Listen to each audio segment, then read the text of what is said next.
देखिए स्टूडेंट्स, ये जो क्वेश्चन जेई मेन ने पूछा है ट्रिग्नोमेट्रिक इक्वेशन का, बहुत ही बेहतरीन क्वेश्चन है ये। आइए इसको सॉल्व करते हैं।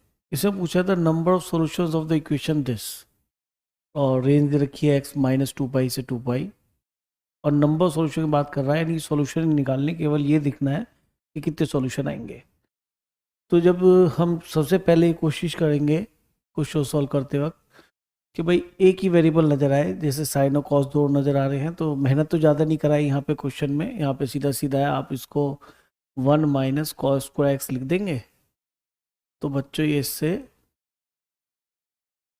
सारा वेरिएबल क्या बन जाएगा, कॉस की टर्म में। तो ये हो गया बेटा -4 cos²x, और ये बनेगा 4 और 9 13 हो जाएगा, इसको इधर लिख लेते हैं। और एक मिलेगा बेटा -4 cos³ x, ये यहाँ पे लिख लेते हैं। डिग्री बड़ी है तो बड़ी से छोटी तब लिख रहा हूँ बेटा, और कुछ नहीं है। और -4 cos x और +13 = 0। ठीक है जी, +13 = 0। तो इक्वेशन फाइनली माइनस से मल्टीप्लाई कर देते, देखते क्या बनती है। 4 cos³ x +4 cos² x +4 cos x -13 = 0।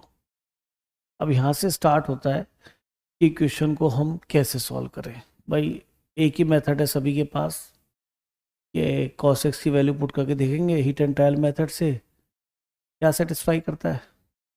तो अगर मैं यहाँ पे x को 1 रखता हूँ, तो cos x की वैल्यू 1 रखने पर सब जगह 4 4 4 बन जाएगा, तो 0 नहीं होगा।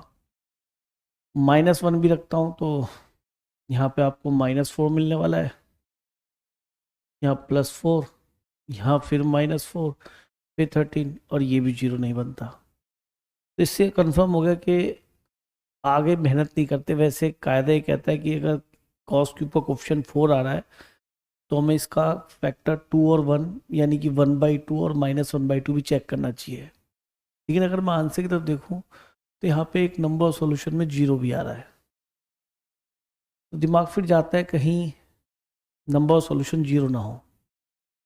तो उसको देखते हुए हमने दो तरीके से क्वेश्चन को ट्राई करने की कोशिश करते हैं ना। तो पहला मेथड तो ये है कि जिसके अंदर आप केवल 11th की बेसिक नॉलेज से क्वेश्चन पकड़ लेंगे। दूसरा मेथड ये है जो कि कैलकुलस की हेल्प थोड़ी लेनी पड़ेगी, जिसके अंदर 12th का थोड़ा कंसेप्ट आता है। तो मेरे हिसाब से दोनों तरीके आपको देख लेने चाहिए, बेटर रहेगा आपके लिए। अब मैं इसको ट्राई करता हूँ। देखो बेटा, सबसे पहले मैं इसका मेथड नंबर 1 दिखाता हूँ आपको। इसके अंदर हम क्या कर रहे हैं, कुछ 11th के बेसिक मैक्सिमम मिनिमम वैल्यू को यूज़ करके इसमें ये देखना चाह रहे हैं कि ये इक्वेशन कब आपको सॉल्यूशन देगी। ठीक है, तो मेथड 1 कोशिश ये है कि हम ये सोच रहे हैं कि सॉल्यूशन 0 आएंगे तब ट्राई कर रहे हैं। ठीक है, ये पक्की बात है। जब मैंने स्टार्ट किया तभी यही कह दिया था कि मैं यहाँ पे ये स्टार्ट कर रहा हूँ कि नंबर ऑफ सॉल्यूशन 0 की तरफ चलें। तो मैंने इन तीनों में से बेटा cos x कॉमन ले लिया, और 4 भी ले लीजिए, तो ये हो जाएगा cos² x plus cos x +1 -13 = 0।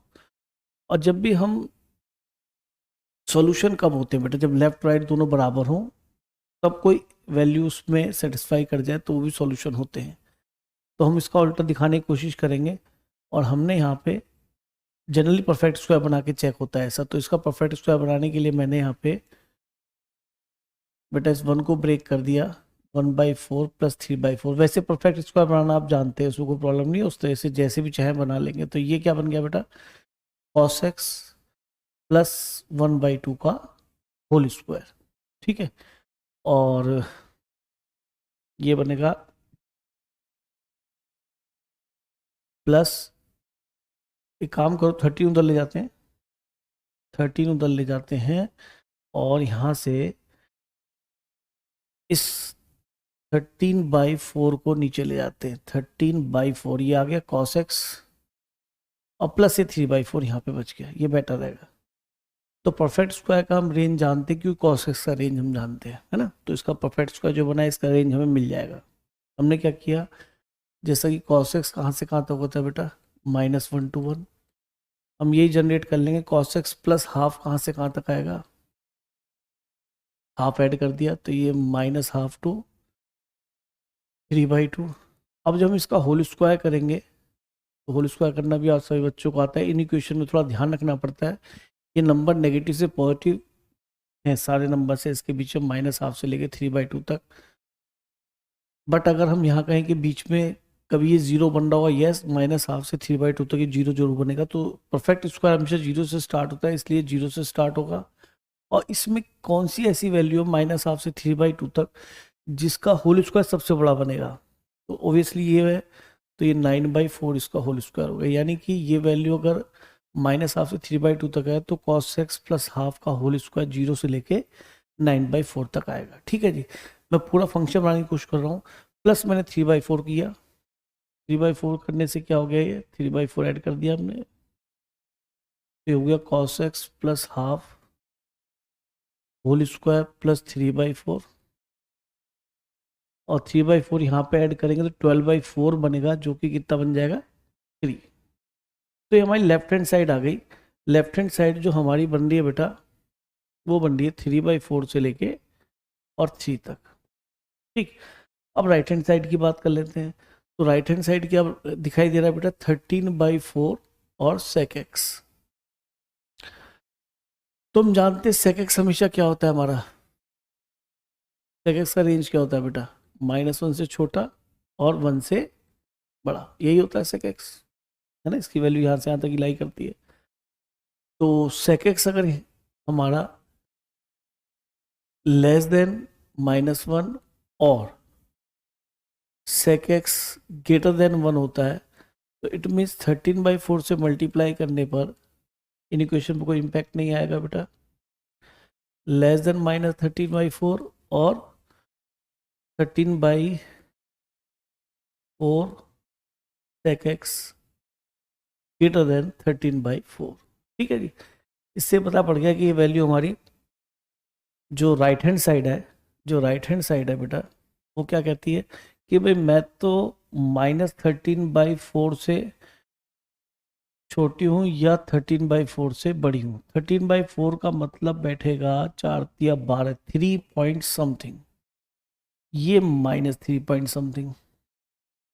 जबकि लेफ्ट हैंड साइड क्या कहती है, लेफ्ट हैंड साइड कहती है नहीं भाई 3/4 तो यहाँ आ जाएगा बीच में, और 3 भी यहीं रह जाएगा क्योंकि वो 3 पॉइंट समथिंग है, 3 पॉइंट समथिंग है। तो इसका मीनिंग ये हुआ यार, लेफ्ट हैंड साइड और राइट हैंड साइड तो कभी भी इक्वल नहीं होंगे। और मैं जो आपको कह रहा था वो बात ठीक हो गई कि लेफ्ट राइट अगर इक्वल नहीं होंगे तो डेफिनेटली ऐसा कोई एक्स एग्जिस्ट नहीं करता जो लेफ्ट और राइट को बराबर कर दे, और अगर ऐसा कोई एक्स नहीं है इट मीन्स नो सॉल्यूशन आ गया। ठीक है, अब इसके अंदर एक मेथड 2 भी बताता हूँ जो कि थोड़ा सा कैलकुलस से इंस्पायर्ड है, और ये हमें आना भी चाहिए। ठीक है, तो उसको देखिए आप ध्यान से।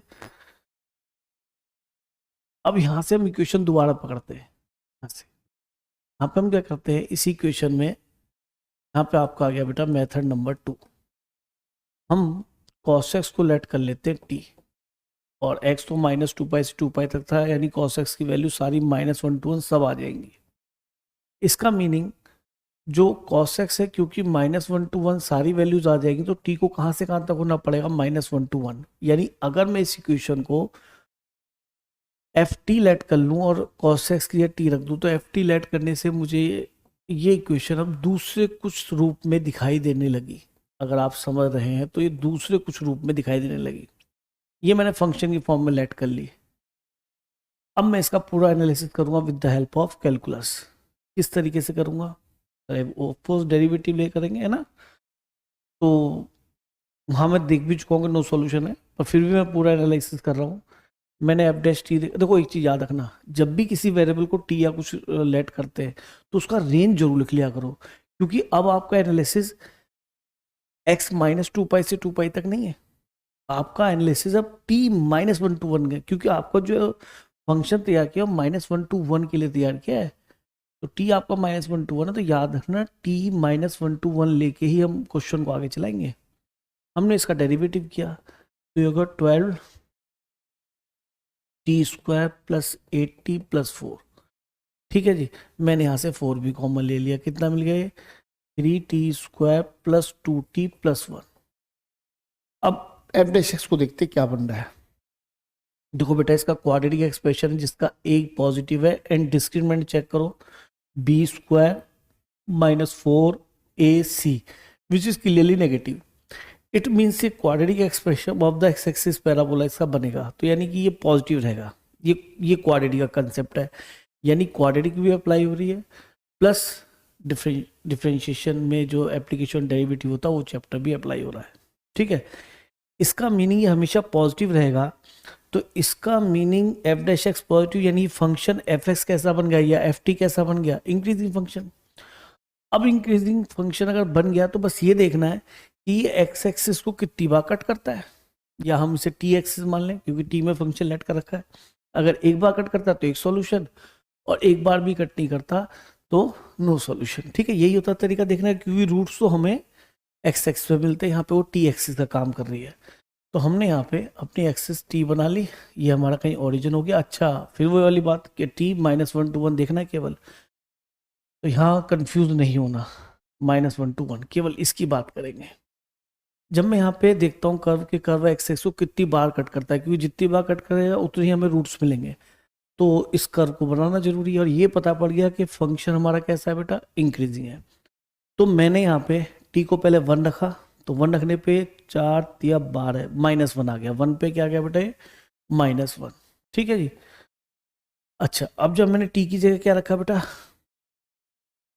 +1 रखा, +1 रखा तो सॉरी -1 रखा तो क्या बना, 4 से यहाँ -4 आ जाएगा, -1 रखने पे ये 4 ही रहेगा, और ये -4 बनेगा, और ये -13 बनेगा, ये कैंसिल हो गया तो -17 बन गया। और कर्व कैसा है मेरे बच्चे, इंक्रीजिंग। तो कैसा भी शेप में जाए, चाहे कॉनकेव अप या कॉनकेव डाउन, इससे कंसर्न नहीं, कर्व तो इंक्रीजिंग है ना। अब देखिए आप, क्या एक्स एक्सिस या जहाँ पे हम इसको टी एक्सिस बोल रहे कट कर रहा है, उसको नहीं कर रहा, देयरफॉर नो सॉल्यूशन।